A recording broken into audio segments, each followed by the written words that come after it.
Bienvenue, imprudent mortel. Il y a 15 jours, j'avais évoqué l'histoire d'un homme qui avait été tué par son propre piège, après en avoir truffé sa maison, dans le but que cela tue ses enfants avec qui il ne s'entendait plus. Dans les commentaires YouTube, presque tout le monde est d'accord pour se dire que cette histoire était vraie. Il n'y a eu qu'un doute d'émis, tout en faisant la comparaison avec une histoire comme quoi ça la rendait plausible. Donc, si on rajoute en plus le fait que sur Instagram tout le monde la pensait vraie, je dirais que vous aviez raison. Cette histoire est vraie, elle est arrivée à un Belge qui s'appelait Louis Detis. C'était 14 enfants très exactement qu'avait eu cet homme. Et il les avait maltraités de la manière dont j'ai parlé. Vous comprenez qu'il les battait et une de ses filles se souvenait d'avoir donc été battue après qu'elle se soit disputée avec un de ses frères qui ne voulait pas s'essuyer les pieds et qu'elle en avait assez de nettoyer. Quand elle l'a dit, Louis Detis aurait eu la cruauté de répondre « De toute façon, vous n'êtes bonne qu'à ça ». Dans cette condition, on ne s'étonnera pas qu'ils aient fini par partir, que sa femme ait divorcé. Et ce qui est très étrange dans tout ça, c'est que Louis Detis était, paraît-il, devenu ensuite très croyant. Dans les années 90, sa mère, comme je vous l'ai dit, vivait encore. Et elle ne semblait pas sur le point, en fait, de donner sa maison en héritage à un de ses petits-enfants. Elle l'a vraiment fait, je m'en suis rendu compte en revisionnant certains documentaires, car à l'origine, cette histoire faisait partie des histoires vraies dans l'émission Légendes urbaines. Plus tard, j'ai vu un documentaire qui était consacré et qui s'appelait La Maison de l'Apocalypse. J'ai su ainsi que donc dans les années 90, alors qu'il avait 80 ans, Louis Detis était considéré comme dépossédé. Il pensait que sa mère avait été manipulée par ses enfants, alors que tout simplement, on lui avait ouvert les yeux sur qui était vraiment son fils. Cela l'avait scandalisé et elle avait directement donné par testament sa maison à l'une de ses petites filles. Devenue propriétaire, celle-ci avait appliqué un loyer à son père qui habitait encore là. Et pour lui, c'était là qu'était le scandale. Il avait écrit à tous ceux qu'il avait pu, de la reine de Belgique au pape, en passant par beaucoup d'œuvres catholiques, puisqu'il était croyant, et au procureur du roi. Il allait souvent aussi à l'église prier pour que cesse l'injustice envers lui. Enfin, tout du moins, lui voyait cela comme une injustice, bien sûr.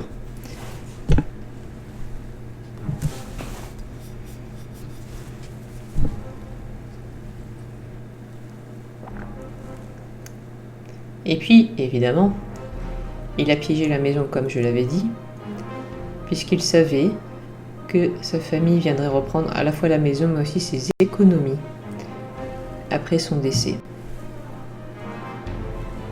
À l'époque, il sortait avec l'une de ses voisines. Ce fut elle qui s'est inquiétée quand, un matin de 2003, elle n'a pas eu de nouvelles de Louis. Elle a ouvert la porte et l'a trouvé baignant dans son sang. Ensuite, quand la police et les démineurs sont venus relever tous les pièges, eh bien, c'était élaboré au point, j'ai pensé que c'était des carabines, mais pour être plus précis et pour entrer dans les détails, il s'agissait plus exactement de tubes reliés à des détonateurs. Donc les tubes agissaient comme les canons d'une carabine, effectivement. Et ils étaient toujours placés de manière à viser la tête. Louis s'est finalement tué accidentellement, alors qu'il cherchait effectivement à replacer un piège à la bonne place. Les policiers en ont trouvé jusque dans la télévision. Si vous l'allumiez et vous vous placiez devant, il y aurait une balle qui serait sortie par la baffle du son, par exemple. Oui, je sais, c'est absolument incroyable. Et il y a effectivement des personnes qui peuvent être rancunières jusqu'à ce point. Et oui, ce n'est pas la seule histoire qui circule à propos d'une personne piégée dans sa maison. J'en reparlerai peut-être. Mais en attendant, nous allons nous pencher sur la véracité d'un autre récit, et bravo encore pour avoir compris que celui-là était vrai, un autre récit, donc, qui lui concerne une barrique de vin. Bon. Qu'y a-t-il de plus banal qu'une barrique de vin, a priori? Ce n'est pas un couple américain qui va vous contredire. Vous aussi n'en pensez pas grand-chose au début.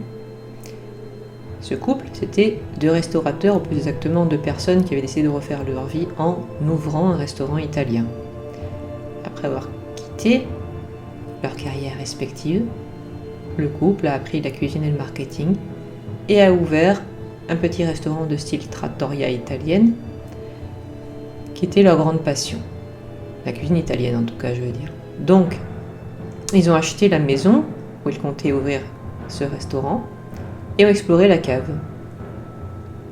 Il n'y a plus grand chose sauf une barrique de vin. Ils ont goûté son contenu. Ce vin s'est avéré absolument délicieux. Mais bon, ce qui était dommage, c'est que d'une part, on ne pouvait pas savoir qu'est-ce que c'était exactement comme type d'alcool, ça n'était pas marqué dessus. Et d'autre part, le tonneau était scellé. Il y avait juste le petit trou pour faire s'écouler le vin. Donc on ne pouvait pas voir dedans. Mais le couple a été plutôt convaincu par l'expérience. Ils se sont dit, voilà, une liqueur qui va nous permettre de faire d'excellents plats, ils ne croyaient pas si bien dire. Le restaurant a ouvert, et comme il l'avait pensé le faire au départ, ce couple a eu l'idée de prélever régulièrement du vin dans le tonneau et d'en mettre juste quelques gouttes dans certains de leurs meilleurs plats qui se prêtaient à ce mélange, et à chaque fois, cela relevait très bien le goût. Les clients trouvaient cela excellent, et c'étaient les plats parmi lesquels ils les commandaient les plus souvent. Cela a beaucoup contribué à la notoriété de la trattoria. On venait de loin juste pour goûter. Ces plats aromatisaient ce fameux alcool. Mais du coup, cette popularité a eu un revers et vous devinez lequel. Le tonneau a fini par se vider. Le couple était vraiment désolé. Se disait, nous ne savions pas ce que c'était exactement comme vin. Plus jamais nous ne pourrions en refaire. Un de leurs amis, qui était spécialiste de la question des vins, n'était pas de leur avis. Il s'est dit, je connais une technique. Elle consiste à prendre un tonneau dans lequel un vin s'est imprégné pendant des années, même des siècles peut-être, ça semble être le cas, à le réduire en morceaux et à introduire ces petits éclats dans d'autres tonneaux qui vont imprégner le vin de la même manière et lui donner le même goût. Il suffit qu'on analyse et qu'on découvre de quel vin exactement il s'agissait avec les dernières gouttes. Puis, vous n'auriez qu'à le réduire en petits morceaux et le mettre dans les tonneaux neufs. Plusieurs, si vous le souhaitez, ça fera exactement la même chose. Le couple en était très soulagé. Ils étaient même ravis du conseil et décidèrent de le suivre. Mais, pour se faire un peu de pub, ils en parlèrent aux infos locales. Ils demandèrent à ce qu'un journaliste et sa caméra viennent le jour où d'abord ils recueilleraient les dernières gouttes de vin pour les analyser, puis, spectaculairement, ils avaient prévu d'ouvrir avec un grand maillet le couvercle du tonneau renversé face caméra pour qu'on voit l'intérieur. Ensuite, on procéderait à en faire des éclats. Le jour du tournage arriva, les journalistes posèrent leur caméra et leur micro devant le tonneau. On préleva ce qui restait comme vin, puis le tonneau vide fut renversé comme convenu. L'époux s'empara d'un grand maillet, en donna un grand coup dans le couvercle, qui éclata en 1000 morceaux, et on vit l'intérieur.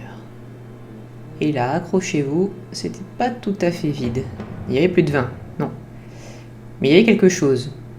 Une chose dont on s'est aperçu avec stupéfaction que ça avait l'aspect d'un corps humain. Plus précisément, en se penchant dessus, il s'agissait bien d'un cadavre. Un cadavre tout desséché qui avait été flanqué là-dedans il y avait au moins un siècle. Du moins, c'est ce qu'ont établi les analyses ensuite. On n'a pas pu établir l'identité de la malheureuse victime, mais de toute évidence, on l'avait mise dans ce tonneau pour cacher le corps. Et tout ça datait d'environ un siècle, comme je vous l'ai dit. Ce qui voulait dire que tout le monde avait goûté, puis mangé des plats imprégnés d'un vin dans lequel baignait un cadavre qui avait sans doute donné ce goût si particulier. Il y eut bien de la publicité, mais pas du tout comme ce couple l'aurait espéré. Au contraire, elle fut très mauvaise. Le chiffre d'affaires plongea quand on sut la vérité, les anciens clients étaient écœurés, et il fut fallu, paraît-il, très longtemps avant qu'ils ne remontent la pente et ne redeviennent rentables. C'est fâcheux. Mais toute cette histoire est-elle seulement vraie? C'est une bonne question. Vous pouvez m'indiquer si vous la pensez vraie ou fausse en commentaire. Pas besoin de long discours, vous pouvez juste indiquer vrai ou faux. Vous pouvez également voter en story sur Instagram. Et d'ici 15 jours, vous aurez la réponse. Et j'espère que cette histoire vous aura intéressé. Je vous donne rendez-vous la semaine prochaine. Vous pouvez me soutenir, voyez le lien en description de Tipeee et du Ko-fi. N'oubliez pas de vous abonner, de mettre un pouce bleu, de commenter et de regarder sous votre lanterne la lumière. Au revoir un peu dans Mortel.